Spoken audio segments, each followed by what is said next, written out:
Welcome to the Dialogue Internet Radio Network and another episode of Dialogue Podcast with Abel Rodriguez. Hello and welcome to Dialogue with Abel Rodriguez, my podcast that I have and I've been doing since 2014.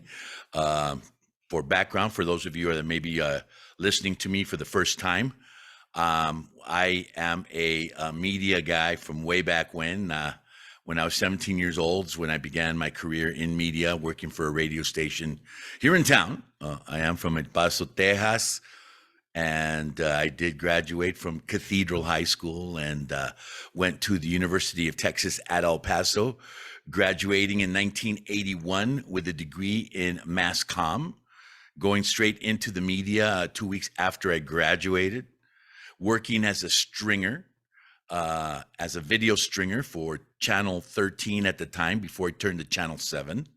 And I loved what I was doing so much that I actually agreed to get paid 20 cents a second. When you love something, right? Hey, yeah, I'm in, right? I'm in. 20 cents a second I was paid for every second of video that I could get on the air on the newscast. And what is a stringer, right? You're asking yourself. Well, a stringer is somebody that goes at night and looking for all the bad stuff, the blood, the guts, the crashes, the fatals, and a lot of other things that happen that don't make the news. But unfortunately, when you're driving around our county, you see stuff that maybe shouldn't be on the news, but you see it anyway. So, I have that media background, and I was the sports camera for that channel, and also ended up being the chief photographer for the channel. Then also becoming the weekend assignments editor. And this is without, by the way, a journalistic degree. But I did have experience in production. That's why I was there. So that's why I was a good cameraman. And, it grew from there. And since that time in 1981, summer of 81, all the way up to now, I've been involved in all types of media and doing things.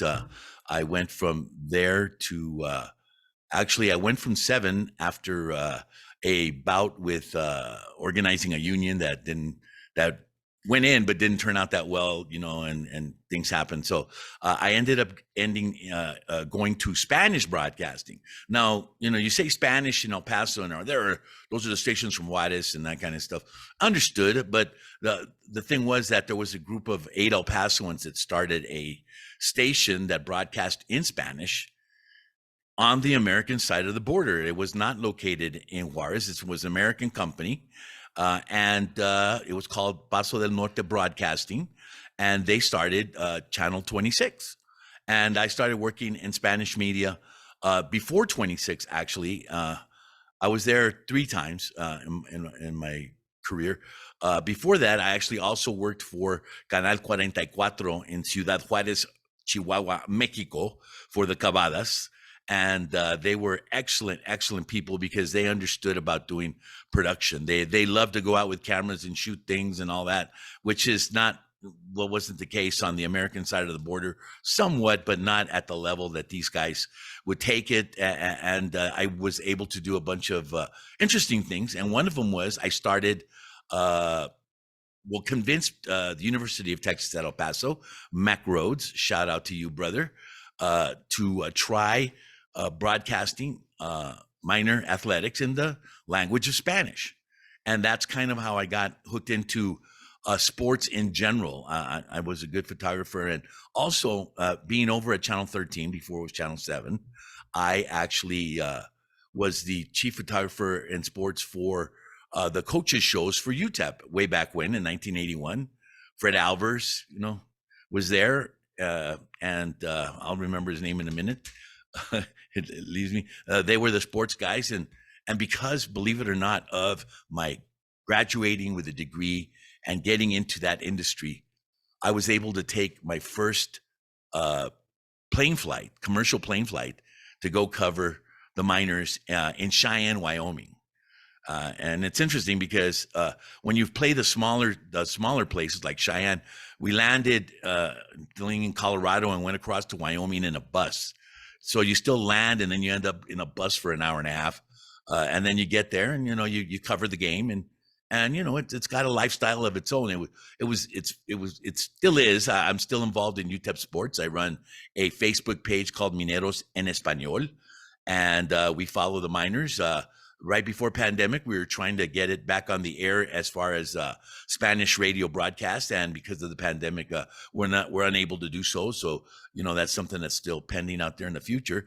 But I've been involved in Division One UTEP sports for quite a while, and have gotten on the plane all the way to to go anywhere they did. I've traveled all over the south of this country, and Rushton, Louisiana, places like that. And it's a whole interesting thing. If you go in there and you're going in for football, well, football is a galvanizing thing, the team, the home team and the away team and all that, it galvanizes the people. So, it's a whole different feeling of going somewhere. And understand one thing, it's great to fly and go and follow the team and all that, but you're working press, and we would put the game on the air and that kind of thing. So that's in my blood. But I'm also, been very lucky to work with Channel 26 for if you add up all three tours of duty that I did with them, it's probably almost 33 years worth of working in Spanish media, and all the things that went along with it. I've done promotions, I've done events. I just want to bring it around so you guys will understand that I have a varied background. Worked with Hollywood for a little while, went to work for the Telemundo network in Hollywood, California, right across from the Paramount lot at the Raleigh studios. Those studios were originally the studios of Desi Arnaz Productions. Desi Arnaz, I got to meet him. What a great guy when he came over to El Paso, when they would bring Hispanic stars to promote. And he was actually thumping for Ronald Reagan when he came, and I got to meet him. Things like that. Also, Edward James Olmos, when he first started as the Pachuco, in Zoot Suit, and hung out here for 30 days because I was trying to help him. He kind of like hired us to help him put butts in seats, which is what you want when you make a movie, for the movie The Ballad of Gregorio Cortez. And he was trying to prove to Hollywood that Latinos would respond to their type of movies. And it was The Ballad of Gregorio Cortez. He was here for 30 days. He lived in that old where the Matador Museum was hotel. I forget the name of it. And I got to know him, and a lot of interesting things that have happened. Mike Moroff, who was in El Mariachi, guy from Fabens, but you wouldn't know that he was Latino because he looks German. I've been around all kinds of things, and I just want to bring that up because that's my basis on how I was very lucky at Channel 26 we had radio stations, and one of them was an AM. So I got into talk radio, and I convinced the general manager at the time to bring back Paul Strelzin. A lot of you older folks remember Paul Strelzin. And but he was a talker, and people would listen to his show. And when you're in radio, you're trying to make money. And talk radio at that time, there was nothing, center to the left. There was plenty of center to the right, like there is now. And we brought a lot of different people in and gave a lot of people great opportunities to try to do some radio. And one of them, believe it or not, I can't believe I'm going to tell you this, I met an original member of the Oakland Black Panther Party, which was the founding chapter for the Black Panthers in the United States, Victor Houston. And interesting guy. I heard him talking on the radio and immediately tried to seek him out and found him. And I let him, I said, okay, I'm giving you an hour. And I knew it was going to be explosive, but man, local El Paso police authorities were not happy with half the stuff he was saying. He lasted like 12 days and then pa fuera, But that's the beauty of the net, okay? That's the beauty of the net, because the net's all about content. Radio, all those different shows, those are content.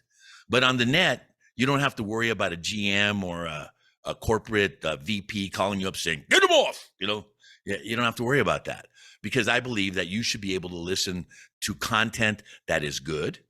That's the easy stuff.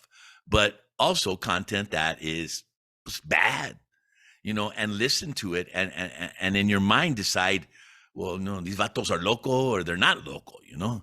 But the thing is that you get that opportunity to listen to it. And that's kind of like where I came up with the Dialogue Internet Radio Network. You can go to dialogueep.com and go and see all the different types of radio podcasts that we have there. And you know, you can go and listen to some of the stuff. I haven't been on the air in a while because it's just so saturated right now. There's a lot of podcasts out there, and what's the use of doing something once a week? Yes, I'm trying to attract an audience. I'd like to attract more of an audience, and that's kind of why I'm coming back to this, and you know, trying to look half decent, and I got shorts on there.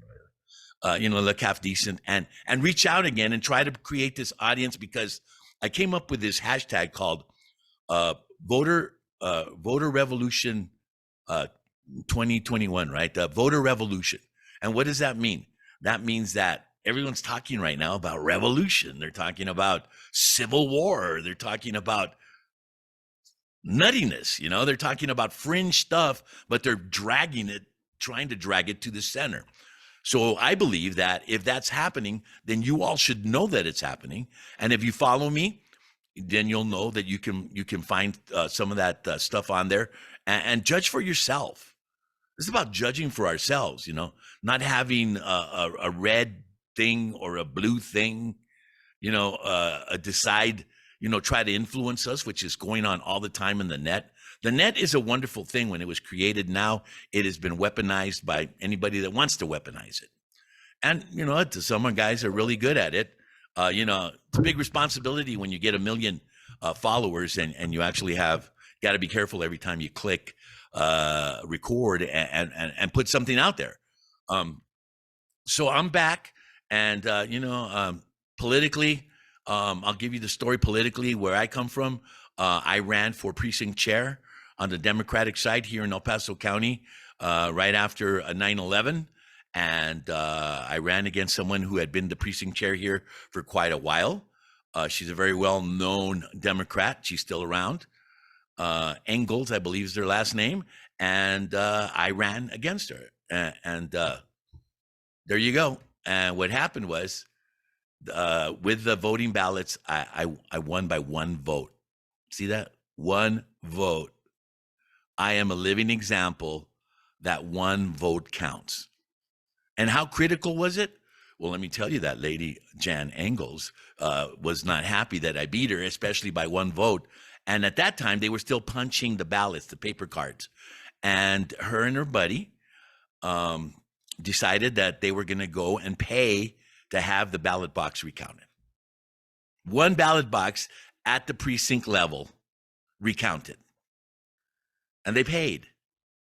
And that's when I got my big introduction about, well, there's many ways to skin a cat. So here we go. We go down to the county building, to the voting department, and they pull out the box and they lay it all down. And, 1 for Rodriguez, 1 for Engel, 1 for, I went on and eventually they added it up again. And guess what? She gained a vote. But guess what? I gained a vote and I still won by 1 vote. Elections are important. I don't care if you think that it's not worth doing anything to get to the polling places. You're crazy. You're crazy. I am living example about how much 1 vote counts, because I won by 1 vote. Now, a lot of people know me. That's great. Thank you. I mark myself on Facebook as a public figure only because of the radio background that I have. And that's fine, but I pick my fights, and I'll talk about stuff and I'll post stuff. You go to Dialogue with Abel, Dialogue Podcast, with Abel Rodriguez. That's my Facebook page, Dialogue Podcast with Abel Rodriguez. And there you will find stuff that I put up, and I put up all kinds of stuff. And yes, but you know what? I will say this. I was around when Facebook barely started. When I was working at the radio stations, Facebook was very powerful back then. If you got a lot of followers back then, you could click the button to send something out, and it would reach each and every one of them. And then Facebook, of course, said, "Okay, the fun's over," and The drugs aren't free anymore, and they throttle. So even if you click now, you maybe a third of the people that follow you see it, that kind of stuff. But that's why you use the methods of spreading it out through groups, tagging people, all that kind of stuff. That takes time, by the way. And if you're a one-man show like I am, you're like, okay, I did that, but now I got to tag, and now I got to comma tag, comma. It's work. It is work. It is a type of work. If you're getting out good information, people follow you. Now, if you go to dialogueep.com, that's DIALEP.com, and you see there's a click for a Patreon. We run on funds like everybody else. I see people asking for money all the time, and now I'm going to start doing it through my promos and and my podcast. And I'm doing it now. I'm asking you to go to dialogueep.com. That's DIALOGEP.com, and hit the Patreon page. And hey, can you spare $5, brother? I'm not standing on the corner. I'm doing something. If you could help us, and we need some new equipment on some things. So support me, support people that help me also. Leonard Lead, he's a guy that I met out of nowhere, and he's an IT guy, and he's gotten me to a point of I sound great. My audio is perfect. And what I do, I'm doing this in Zoom because it's easy for me to grab the file and then still put it together, have an intro and an outro, and make it look like a half decent little, media show for you. I got that capability. So, I'd appreciate it. DialogueEP.com, go to the Patreon page and support me. $5, man. You drink beer that's more expensive than $5 if you can afford it. Hey, if you want to drop in more, I don't mind.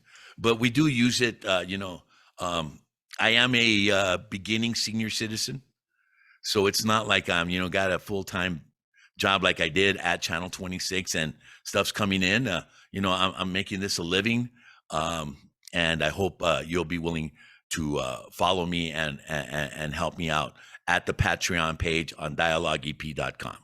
So, those. I just wanted to bring you guys all up to date. Some of you that don't know me, I've made new friends along the way here in the last 6 months. I've been involved in some things.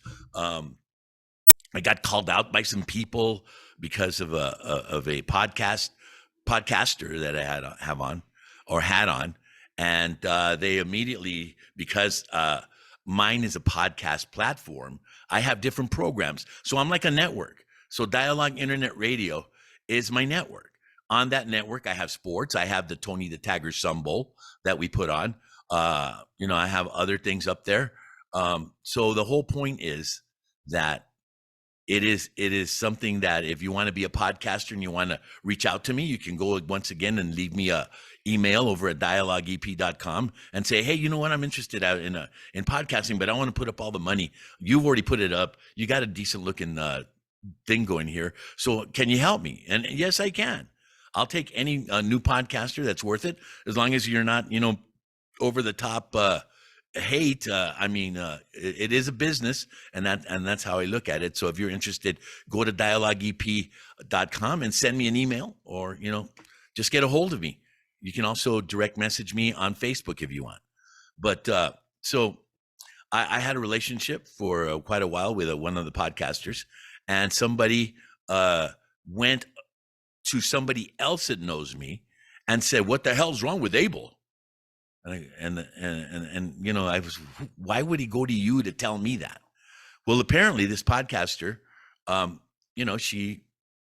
it's a she, and she decided that she was going to be able to promote something going on downtown that people are for and against.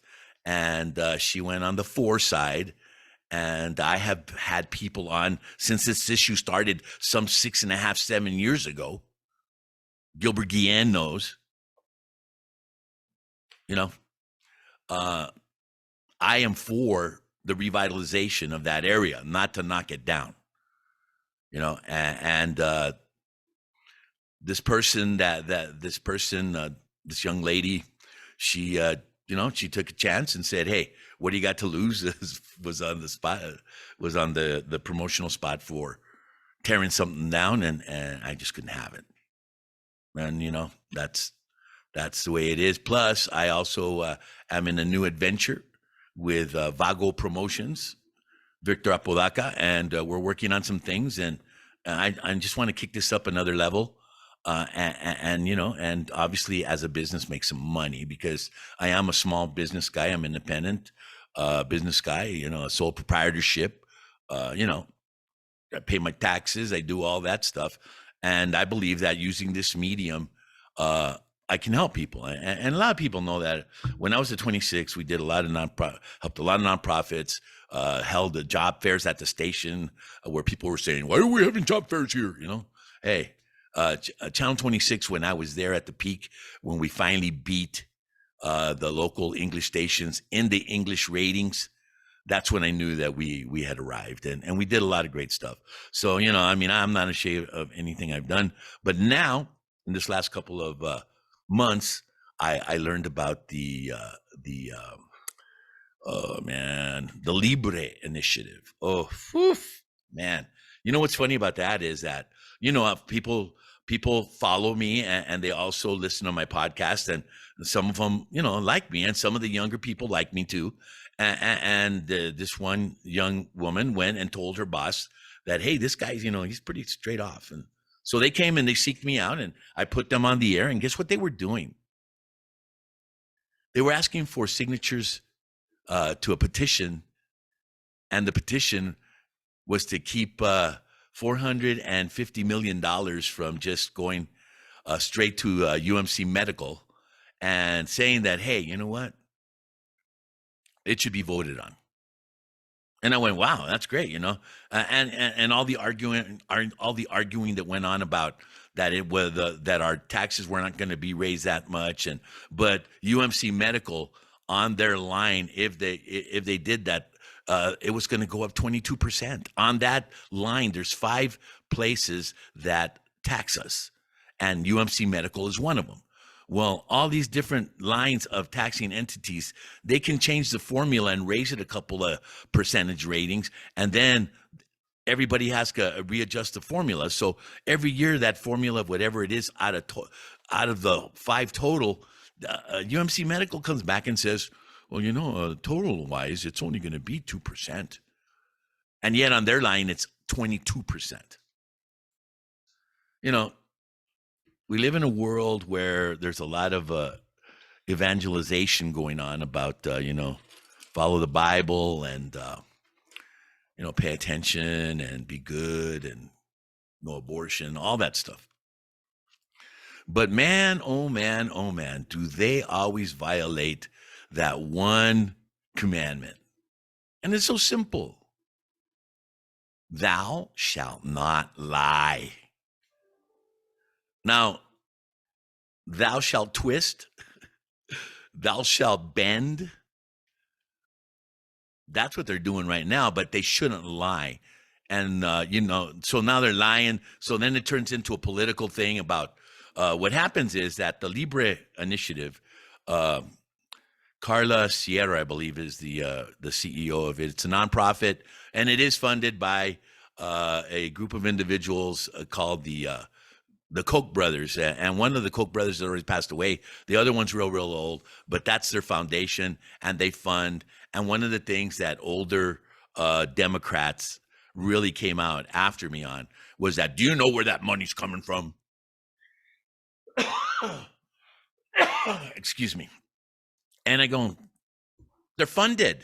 How many nonprofits are always having to sell chocolates to try to raise money to do whatever they're trying to do? These guys are funded, and this is a nonpartisan initiative. I know a lot of you are yelling at your computer, and I could care less. It's a nonpartisan thing if everyone wins because we don't get our taxes raised by one of the taxing entities by 22%. Come on, give me a break. Abel, you're against. I want good health care, and they're going to bring this cancer stuff around, and they're, you know, so we could get better health care. But you know what? Anybody with bad cancer in this town, they head straight towards MD Anderson.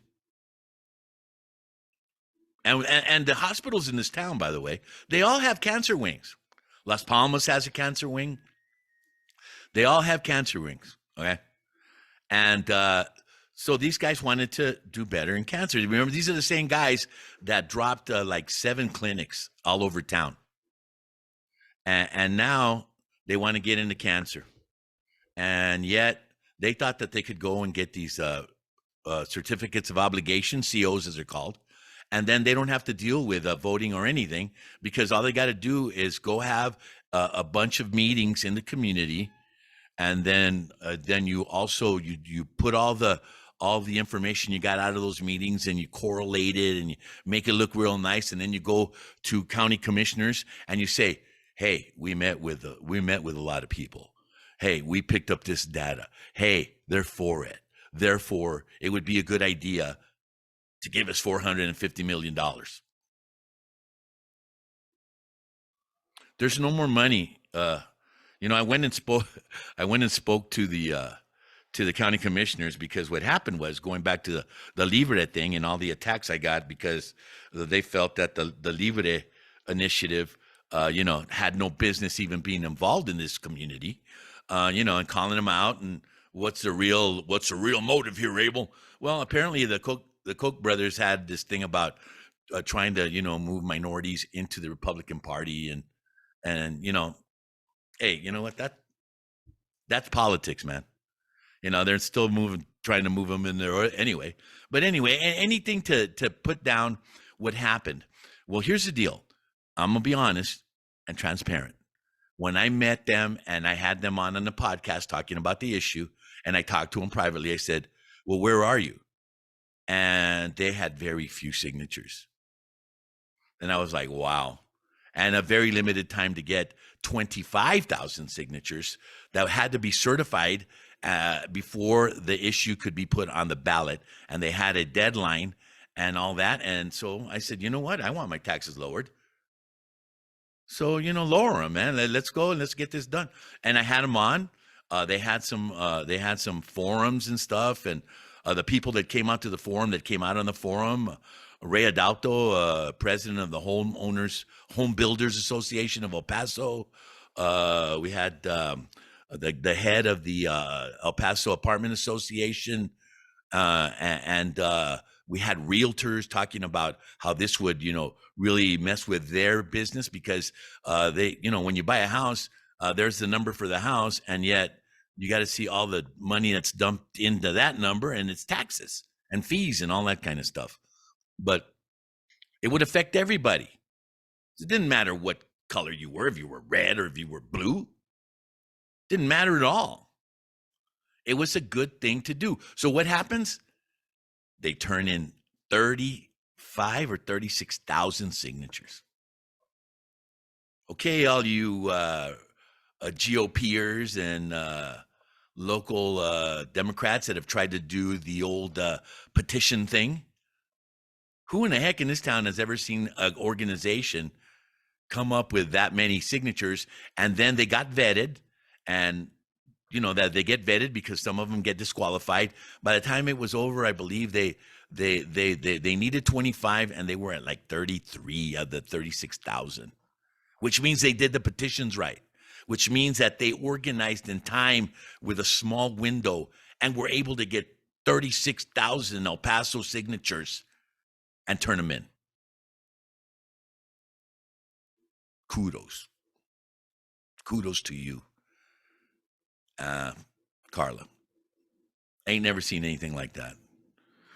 And now it got in, and they turned them in, and there's UMC going, okay, we will accept what but they were already looking down. They knew at 36,000 how many would be disqualified off of 36,000 signatures. You think they were going to disqualify 10,000? Not if it was done correctly, and that's what the Libre Initiative did. Okay, what do they do anyway? They do they do classes on financial things for people that maybe live in areas where they're not making a lot of money, could still learn how to save money. They're doing English as a second language, so they're doing stuff for the community. Now, the fact that I was throttled terribly for even being involved with them, I could give a damn. I was on the winning side of an initiative that needed signatures. So these are young people too, by the way. They're coming up and they're going to run for office, or they're going to at least be involved in government, and I welcome it 100%. What's happening? Today is the first day of early voting. Today is Monday. I forget the date, but today's the first day of early voting, and I think there's going to be a big early voting turnout because the voters in this town can guarantee you they're older voters.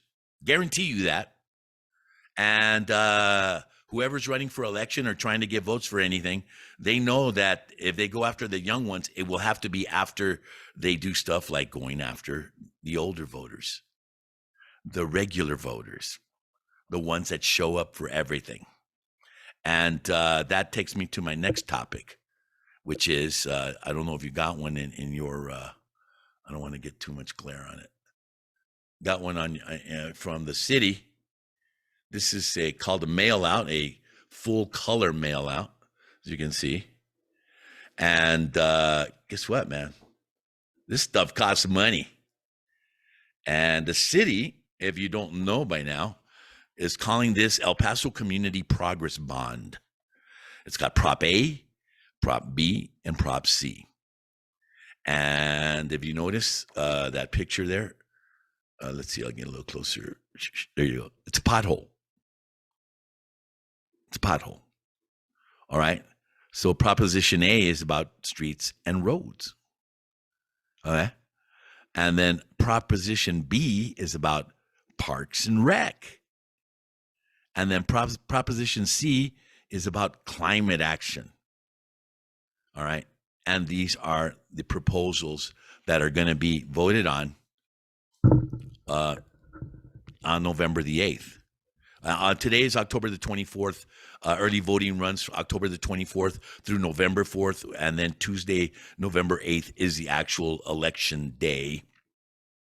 A lot of state things going on. A lot of state things. Beto. Here's what's weird, okay? As a matter of fact, I just saw this. I don't know if I can find it. Let me look real quick. So Beto's running against I call him T.O. Greg now, by the way. I call him T.O. Greg. You know why? Because T.O. Greg used his, I guess his niece to come out and she goes, you guys know him as Greg Abbott, but I call him T.O. Greg. Oof, man. I get it. Okay, I understand it, but man, that is really, really, really, really, really, really out there to use that. But let's not forget, boy, do we know about the New Mexico ballot, right? Holy cow, man! How much more, how much more stuff can you get off of New Mexico, man? And remember, New Mexico's, what are they? Where's the big place? Albuquerque, Santa Fe, Las Cruces, and then all the little communities around. But those are the three big places. Why do we see so much of their advertising on El Paso? Because El Paso, Las Cruces is considered the same market for television. And therefore, because they are, really, there's not a TV station that originates out of Las Cruces. There was one before, but there's not anymore. But they do not originate out of Las Cruces. And so therefore, El Paso stations are the stations that send information, from Las Cruces over here. It's real simple because, you see they love us in Cruces, they love us here. They have to do that because they're trying to get ratings. And by the way, November is already here, so they're probably going to see the first crazy ratings. They're probably going to all be about ratings, news stories. Okay, they're already planning them. It's all going to be probably about voting and stuff. But in the latest poll that I saw yesterday, Beto was down by 10 points, and now in something that came out on Twitter, I couldn't find it. They're saying that it's gone down to 5 points. Polling, I don't know how you feel about polling. I don't get it because they've been wrong before. But the thing is that It was at 10 and now it's down to 5. And so what do you do as a political media company if you're dealing working for any of these guys? You try to make it look like the polls are starting to even out and switch to try to build momentum on the candidate that is below the line that's trying to catch up and make a race of it. Okay. So I believe that Beto's gonna get a lot of votes. He is going to get a lot of votes. Is it gonna be enough to win the governorship of the state of Texas? Nah, but it's gonna be close. Did really good against Ted Cruz. Made up a lot of ground. Changed a lot of minds. But Texas, man, has a lot of red in it, and it's gonna be close. I hope I'm wrong, but I think it's gonna be close, and it's gonna be business as usual. For governor of the state of Texas. Now, on the other ones like Patrick and those guys, I think they're in trouble.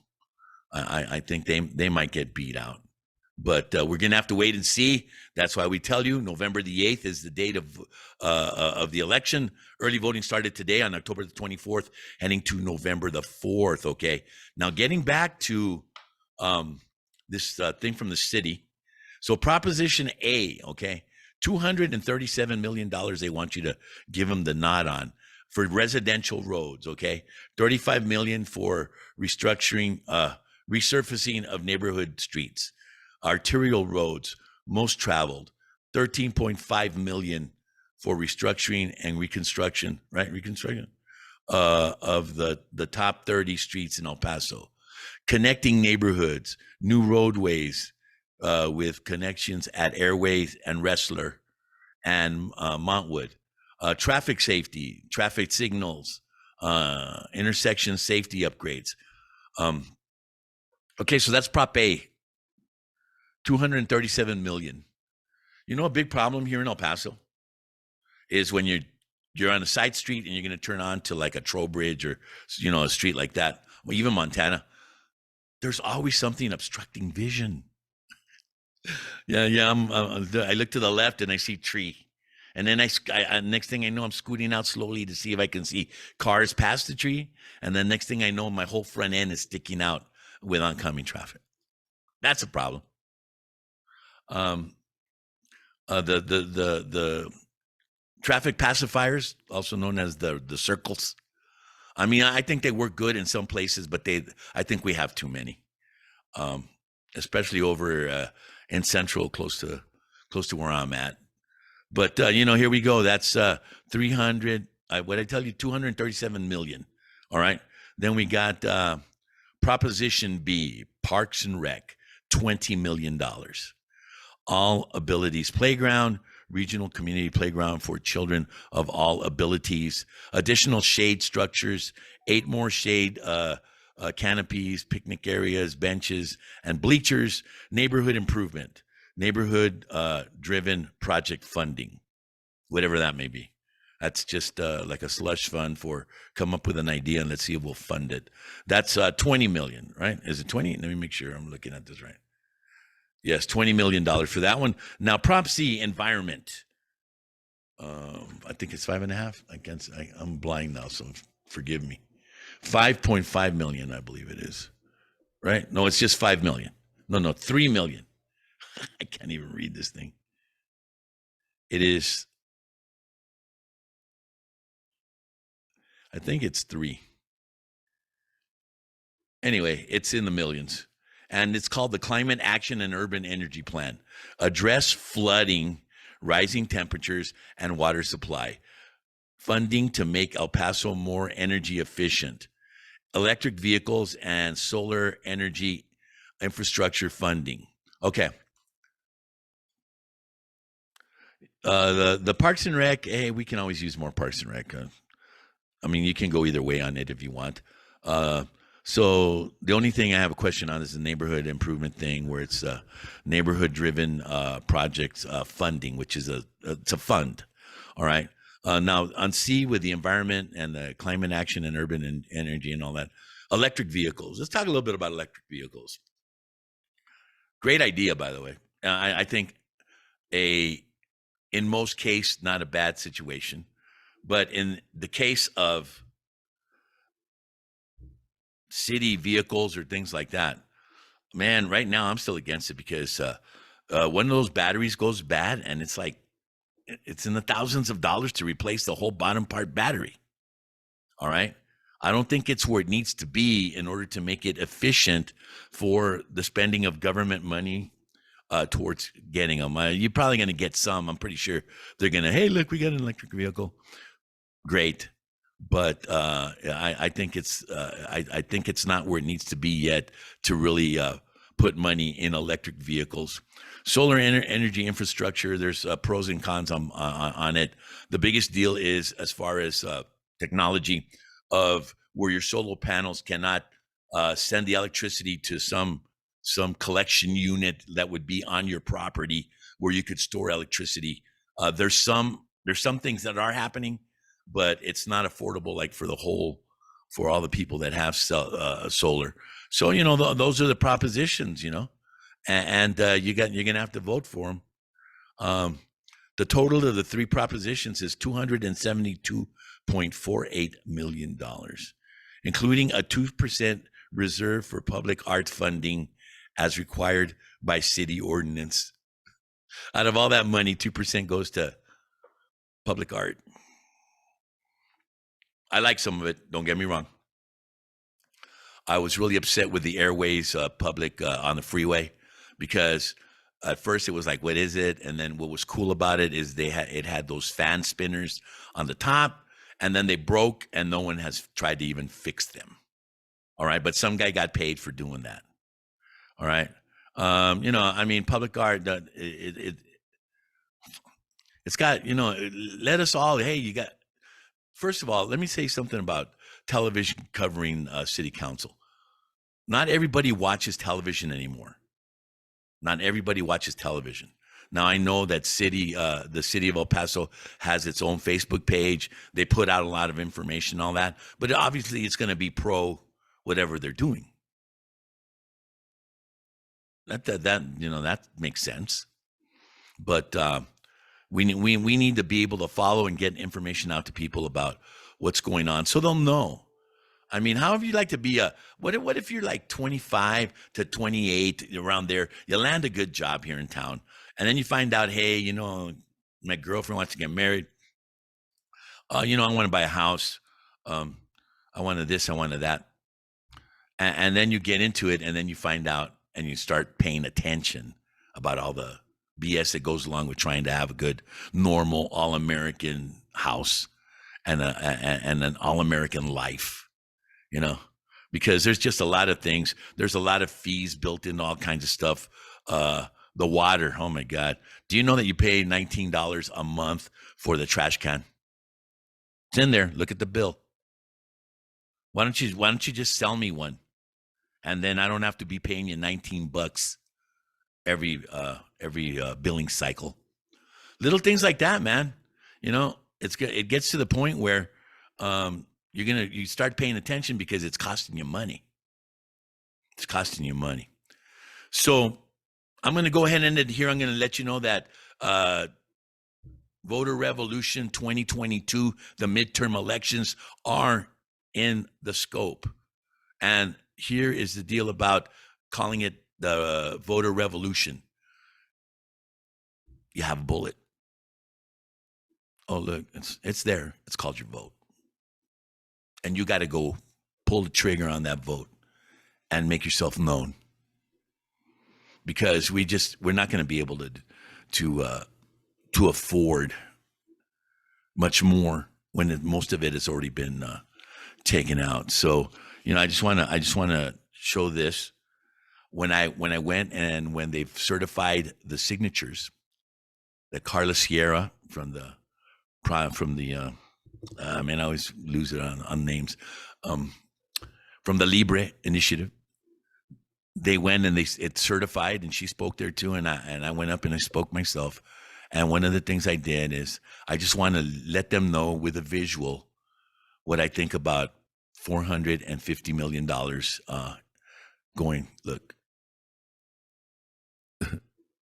it's empty, guys.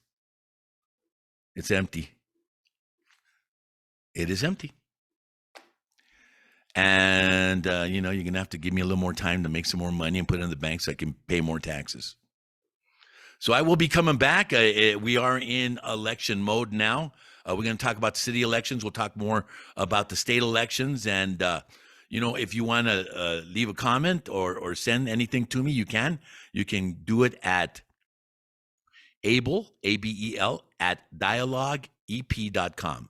That's Abel, A-B-E-L, at D-I-A-L, OGEP.com. Send me an email. Tell me what you think. By the way, if you can support us on Patreon, it's there on the website. I'd appreciate it. I'm going to pop this way back because we have a lot of conversations coming on all kinds of things that are going on. We didn't talk about immigration.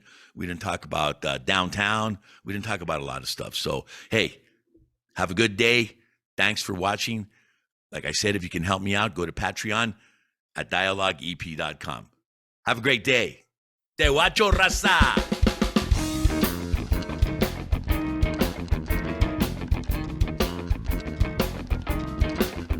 Thank you for listening to Dialogue Podcast with Abel Rodriguez. Remember to like us on Facebook at Dialogue Podcast with Abel Rodriguez. Or you can email us at Abel, A-B-E-L, at dialogueep.com. And remember to catch all of our podcasters on dialogueep.com.